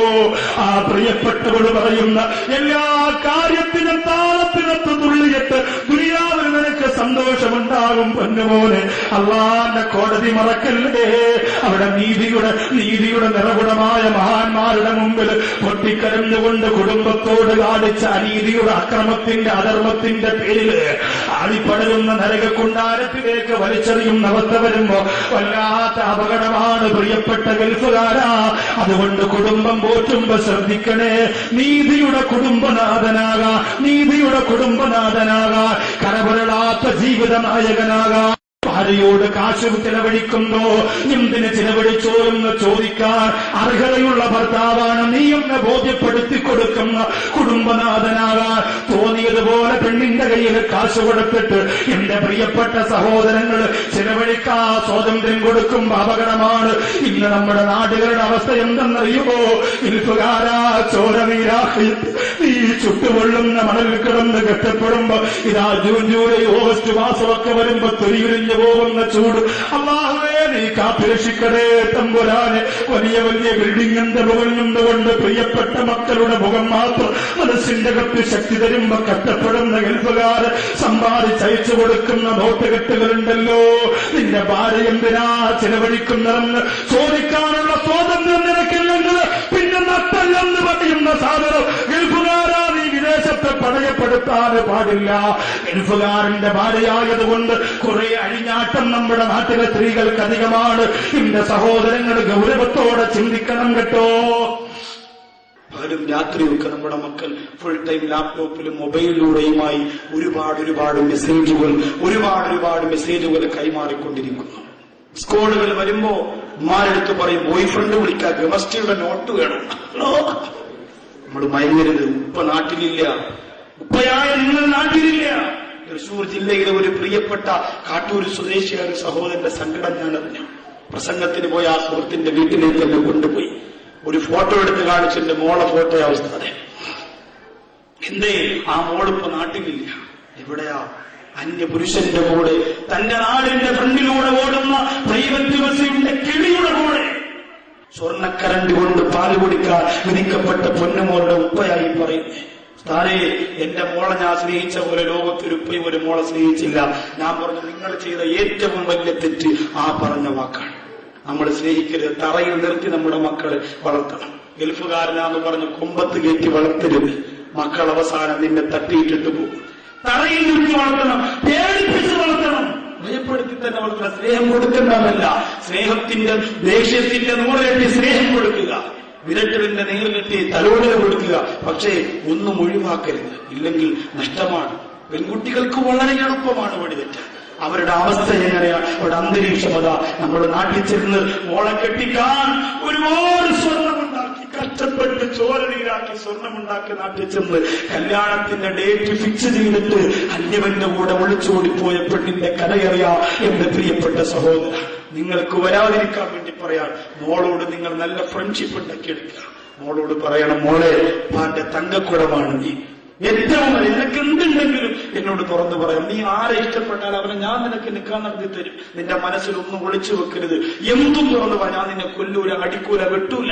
നല്ല ഉപ്പയാ പൊന്നുമോൾ. എന്തും തുറന്ന് ഈ ഒരു വിശ്വാസം മോക്കുണ്ടാക്കി കൊടുക്കണം. അതുപോലെ നമ്മുടെ വീട്ടിന്റെ അകത്തിരിക്കുന്ന കമ്പ്യൂട്ടർ ഉണ്ടല്ലോ, ഇന്ന് നിങ്ങൾ നാളെ വിളിച്ച് ചോദിക്ക്, മോളെ ഞാൻ അടുത്ത മാസം വരെ എന്ത് വേണം, ബാപ്പ എനിക്ക് കമ്പ്യൂട്ടർ വേണം പറയും.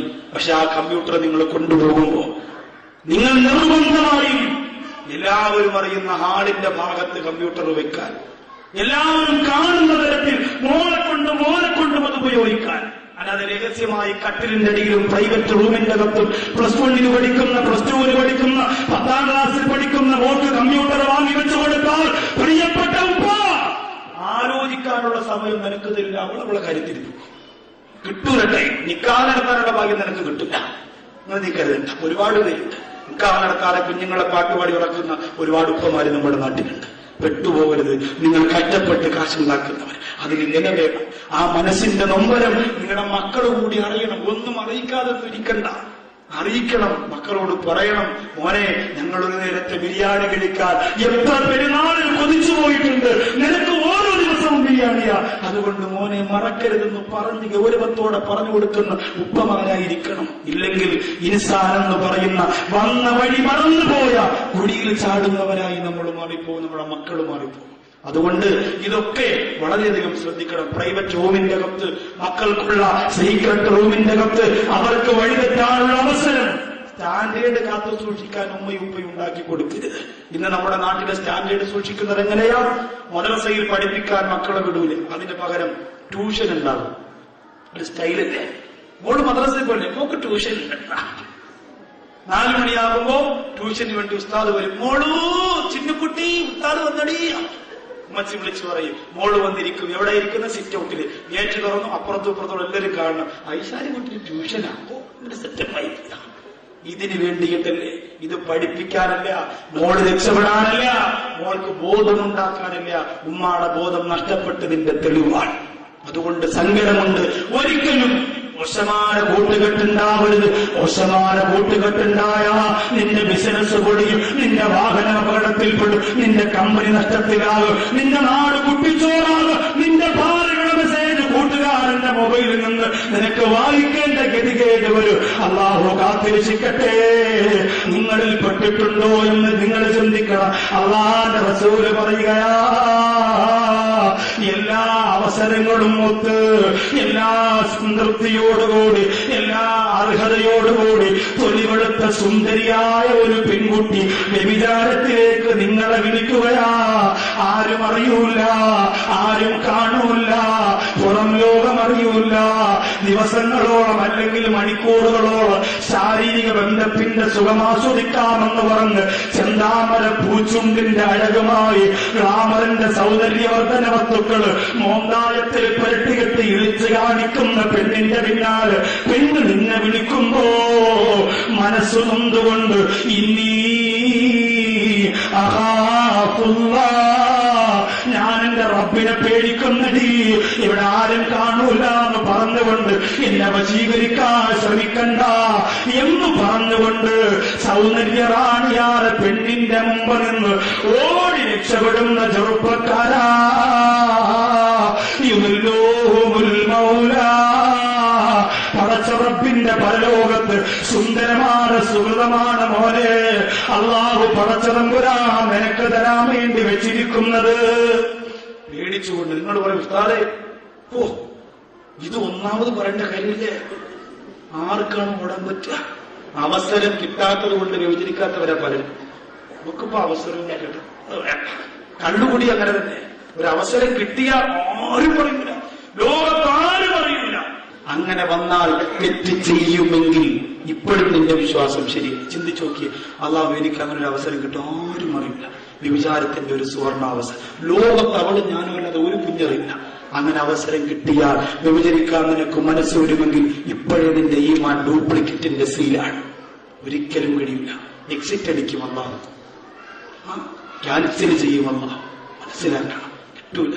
നമ്മൾ അത്ര അവസരം കിട്ടിയാലും നമ്മൾ ചെയ്യൂല എന്ന് ഉറപ്പിക്കണം. ഉറപ്പിച്ചേ പറ്റൂ. ഇപ്പൊ നിങ്ങൾ പറയും ചെയ്യൂല എന്ന്, പക്ഷെ അവസരം കിട്ടുമ്പോ മാറരുത്. കള്ളിനും കഞ്ചാവിനും അങ്ങനെ തന്നെ, പെണ്ണിനും അങ്ങനെ തന്നെ. ഒരിക്കലും മാറരുത്. ഒരുപാട് പേര് പെണ്ണിന്റെ വലയിലാണ് പെട്ടുപോയത്. ബാക്കിയൊക്കെ ക്ലിയറാ. ഹലാലായ രീതിയിലുള്ള ബന്ധത്തിലൂടെയുള്ള സുഖം മാത്രം പ്രതീക്ഷിക്കുക എന്റെ ഗൾഫുകാരാ. കാരണം എന്തെന്നറിയോ, ഒരു സെക്കൻഡിലെ സുഖത്തിന് വേണ്ടി ഇന്നലെ വരെ ചെയ്ത എല്ലാ അമലും പൊളിച്ചു കളഞ്ഞിട്ട് അള്ളാരെ വെല്ലുവിളിക്കല്ലേ.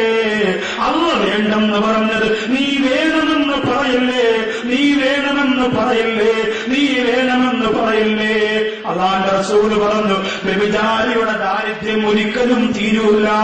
അതുകൊണ്ടായിരിക്കാം ഒരുപാട് പേര് എത്ര ലക്ഷക്കണക്കിന് രൂപയുണ്ടാക്കിയാലും വീട്ടിലെ ദാരിദ്ര്യമാണ്, കഷ്ടപ്പാടാണ്, സ്വസ്ഥതയില്ല, സമാധാനമില്ല, അപകടമാണ്. സൂക്ഷിക്കണേ. മനസ്സ് പതറിപ്പോകുന്നവരാ യുവാക്കള്, ചിന്ത ചിതറിപ്പോകുന്നവരാ യുവാക്കള്. നമ്മുടെ മൊബൈലിന്റെ അകത്ത് മെമ്മറി കാർഡ് ഒന്ന് ശ്രദ്ധിച്ചാൽ അറിയാമല്ലോ. എന്റെ സുഹൃത്തുക്കളെ, മോശത്തരത്തിലേക്ക് മനസ്സ് പായിക്കല്ലേ. മൊബൈൽ നോക്കട്ടെ എന്ന് പറഞ്ഞാൽ വൃത്തിയായിരിക്കും. ഫ്രണ്ടിൽ മക്കയുടെയും മദീനയുടെയും ഫോട്ടോ, പക്ഷേ മെമ്മറി ഓണാക്കി നോക്കിയാൽ എപ്പോ ഒന്ന് കുറഞ്ഞെന്ന് ചോദിച്ചാൽ മതി. പ്രശ്നമാണ്. അതൊന്നും കോടിട്ട് മറച്ചു വെച്ചാൽ അള്ളാഹ് അറിയൂല എന്ന് കരുതരുത്. അപകടമുണ്ടെങ്കിൽ പ്രിയമുള്ളവരെ അത് മാറ്റണം. അള്ളാഹു പടച്ചതമ്പുരാൻ തന്ന ആയുസ്സിനെ നശിപ്പിക്കരുത്. അവസരം കിട്ടിയാലും ഞാൻ പോകൂല എന്നുറപ്പിക്കണം. ഇന്ന് എത്രയോ നാടുകളിൽ വ്യഭിചാരമെന്ന് പറയുന്ന തെറ്റല്ലാതെ മാറിയിരിക്കും. അതൊരു രസം പോലെ, ഒരു സുഖം പോലെ നമ്മുടെ കേരളത്തിന്റെ ഭാഗത്ത് അതിന് ലൈസൻസ് വരെ വന്നു തുടങ്ങിയിട്ടുണ്ട്. അവര് വരെ വേശ്യകൾ പോലും നിരാഹാര സമരം, നിയമസഭാ മാർച്ചൊക്കെ നടത്തുന്ന അവസ്ഥയിലേക്ക് എത്തിയിട്ടുണ്ട്. കാര്യങ്ങൾക്ക് നമ്മൾ കൂട്ടുനിൽക്കരുത്. നമ്മൾ വളരെ പ്രസ്താവിതമായി തീരുമാനിക്കണം. ഇല്ല, ഒരവസരം അതിന് വന്നാലും എനിക്കെന്റെ ഭാര്യയാണ് വലുത്, എനിക്കെന്റെ പ്രിയപ്പെട്ടവളാണ് വലുത്, അവളിൽ ഞാൻ പൊരുത്തപ്പെടും. ഒരു കാര്യം അപകടകരമായി ഞാൻ നിങ്ങളെ സൂചിപ്പിക്കുകയാണ്. ഗൾഫിൽ നിന്ന് കല്യാണം ഉറപ്പിക്കുന്ന ചില നിരാശ ഭർത്താക്കന്മാരുണ്ട്. വാപ്പ പറയും, ഉമ്മ പറയും, മോനെ എല്ലാം റെഡിയായി, ഫോട്ടോ അയച്ചിട്ടുണ്ട്, ഇഷ്ടപ്പെട്ട ഓക്കെ പറഞ്ഞു, ഇവിടെ വാപ്പ ബാക്കി കാര്യങ്ങളൊക്കെ റെഡിയായിക്കൊള്ളാം. ഫോട്ടോയിൽ ആർക്കെങ്കിലും വലിയ കുറവുണ്ടാവും? ഒരു ഫോട്ടോയ്ക്കും ഒരു കുറവുണ്ടാവില്ല. ഗ്ലാമർ ഏത് രീതി വരുത്തണത് പറ്റും. അങ്ങനെ ഫോട്ടോ കൊണ്ടുവന്ന് അബുദാബിയിൽ എത്തിയവ നോക്കടാ, വാപ്പാടെ സെലക്ഷൻ എന്നാളൊരു ഗ്ലാമർ. പെണ്ണെന്ന് പറഞ്ഞാൽ 1.5 പെണ്ണ. ഫോട്ടോയും കൊണ്ട് ഓടി നടന്ന് കൂട്ടുകാരൊക്കെ കാണിച്ചു. നിക്കാഹിന് വേണ്ടി ചെന്ന് നാട്ടിൽ ചെന്ന് നോക്കുമ്പോ അള്ളാഹു ചോദിക്കും, എന്തുകൊണ്ടാ നിന്റെ ഫോട്ടോയും കയ്യിൽ വെച്ച് നോക്കിയാൽ രാപകല് വ്യത്യാസം, ബ്ലാക്ക് ആൻഡ് വൈറ്റ് കൊണ്ടിരിക്കും. ഫോട്ടോ നോക്കിയിട്ട് കൈ കൊടുക്കുന്ന ഗൾഫുകാരുണ്ടല്ലോ, ആ പരിപാടി നിർത്തിക്കൊള്ളത് വൃത്തികെട്ട പരിപാടിയാണ്, നടക്കൂല. അത്രയ്ക്ക് ആർത്തിയുള്ളവര് വീട്ടിൽ പോയിട്ട് പതുക്കെ നോക്കി കെട്ടിയവർ ഇവിടുന്ന് പുറ്റോ. എത്ര ധൃതി ഉണ്ട് നിനക്ക്? ഓ, എല്ലാം ഓക്കെയാക്കി വെച്ച് വന്നുടനെ കെട്ട്. അവസാനം കിട്ടണത് കൊട്ടായിരിക്കും. പാസ്പോർട്ടിന് പോലെ ചെമ്പരത്തി പോയി ചെവി വെച്ച് എയറോപ്ലാമിൽ കറങ്ങേണ്ടി വരും. അള്ളാഹു കാക്കട്ടെ. അതുകൊണ്ട് ഫോട്ടോ കണ്ടുള്ള കെട്ടൽ ഇന്നു മുതൽ എന്റെ സഹോദരങ്ങൾക്ക് വേണ്ട. നാട്ടിൽ വരട്ടെ, കണ്ടിഷ്ടപ്പെട്ടാൽ അങ്ങനെ തന്നെ ചെയ്യണം. കല്യാണത്തിന് മുമ്പ് 2 കണ്ണും തുറന്നു നോക്കുക, കല്യാണം കഴിഞ്ഞ് 1 കണ്ണുകൊണ്ട് നോക്കുക. ഇതാണ് ചിന്തകന്മാരുടെ നിഗമനം. കല്യാണത്തിന് മുമ്പ് 2 കണ്ണ് തുറന്നു നോക്കണം, പെണ്ണാണോ, മൂക്കുണ്ടോ, കണ്ണുണ്ടോ എന്നൊക്കെ. കല്യാണം കഴിഞ്ഞാൽ പിന്നെ 1 കണ്ണുണ്ട് നോക്കാം. നമുക്ക് അബദ്ധമാണ് പറ്റുന്നത്. നമ്മൾ കല്യാണത്തിന് മുമ്പ് പെണ്ണ് കാണാൻ പോയിരുന്നാൽ പെണ്ണിന്റെ വീട്ടിൽ പോയിരുന്ന പത്രം എടുത്തങ്ങോട്ട് വെക്കും. ഒരു പത്രത്തിന്റെ മധ്യത്തിൽ ഒരു ഹോളിടും, വന്നൂടാ ചായ കൊണ്ടുവരുമ്പോ അങ്ങനെ നോക്കാം. നോക്കിയിട്ട് എങ്ങനെ കൂട്ടുകാരനെ ചോദിക്കുന്നുണ്ട്, കൂട്ടുകാരൻ പറഞ്ഞു നോക്കണം. കൂട്ടുകാരൻ ഇങ്ങനെ ആക്കിയാൽ പിന്നെ അവന് വേറെ ഒന്നും വേണ്ട. അവസാനം കൈ കൊടുക്കും. പ്രിയമുള്ളവരെ, കല്യാണം കഴിഞ്ഞ് 2 കണ്ണും തുറന്ന് നോക്കുമ്പോൾ അല്ലാഹു ഇതെന്തോന്ന് വന്ന് നിൽക്കണത്.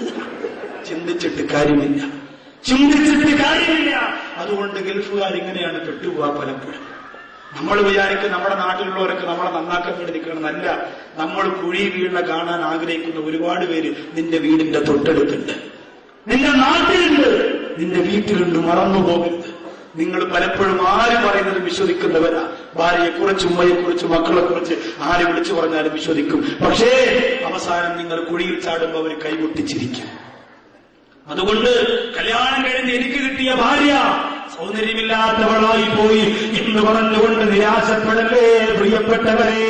അതുകൊണ്ട് ഹറാമിലേക്ക് ചെന്ന് വീഴുന്ന വ്യഭിചാരത്തിന്റെ പിശാച് കൊണ്ടുവരുന്ന അവസരങ്ങള് പുറം കാലുകൊണ്ട് വലിച്ചെറിയാ. മനസ്സ് വെച്ചോ, വിശദീകരിക്കാൻ നേരമില്ല. അല്ലാഹുവിന് ഏറ്റവും ഇഷ്ടമുള്ളവരാരെയാണ്? അല്ലാഹുവിനെ ഓർത്തുകൊണ്ട് കരയുന്ന കണ്ണുകളാണ്. സാധിക്കണം നിന്റെ റൂമിന്റെ അകത്ത് എല്ലാവരും കിടന്നുറങ്ങുമ്പോൾ മുസല്ലയിലേക്ക് എഴുന്നേറ്റിരുന്നുകൊണ്ട് നീ ദുആ ചെയ്തൊന്ന് കരഞ്ഞാൽ അല്ലാഹുവിന് നിന്നെ ഇഷ്ടമാകുമെന്നറിയോ?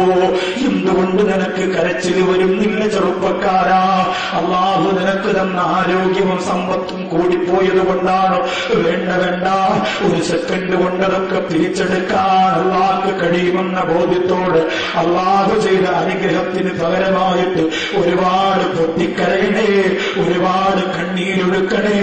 ഖുർആൻ ഓതിയിട്ട് കരയണേ, സ്വലാത്ത് ചൊല്ലിയിട്ട് കരയണേ, മക്കത്ത് പോയിട്ട് കരയണേ, മദീനത്ത് പോയിട്ട് കരയണേ. ലൈസൻസ് കിട്ടാൻ വേണ്ടി മാത്രം കരഞ്ഞുകൊണ്ട് ദുആ ചെയ്തു. പിന്നെ നിസ്കാരവും നോമ്പൊന്നും ഇല്ലാതെ നടക്കല്ലേ എന്റെ യുഎഇയിലെ പ്രിയപ്പെട്ട സഹോദരാ. നമുക്ക് അൽഹംദുലില്ലാ സകല സമയത്തും അല്ലാഹുവിനെ ഓർക്കുമ്പോ കരയണം. വലിയ പാടാണ് കരയാൻ, പെട്ടെന്ന് സാധിക്കില്ല, പെട്ടെന്ന് ഇതിന് കഴിയില്ല. പക്ഷേ കഴിയണം സഹോദര. അല്ലാഹു പടച്ചതമ്പുരാനെ ഓർത്തുകൊണ്ട് കരയാ, സുജൂദിൽ കിടന്നുകൊണ്ട് കരയാ, നിസ്കാരത്തിൽ ഇരുന്നുകൊണ്ട് കരയാ, നോമ്പ് പിടിക്കുമ്പോ കരയാ, സുന്നത്ത് നോമ്പ് പിടിച്ചുകൊണ്ട് കരയാ, ഖുർആൻ ഓതിയിട്ട് കരയാ. എന്റെ സഹോദര സഹോദരി, നമുക്ക് സാധിക്കണം.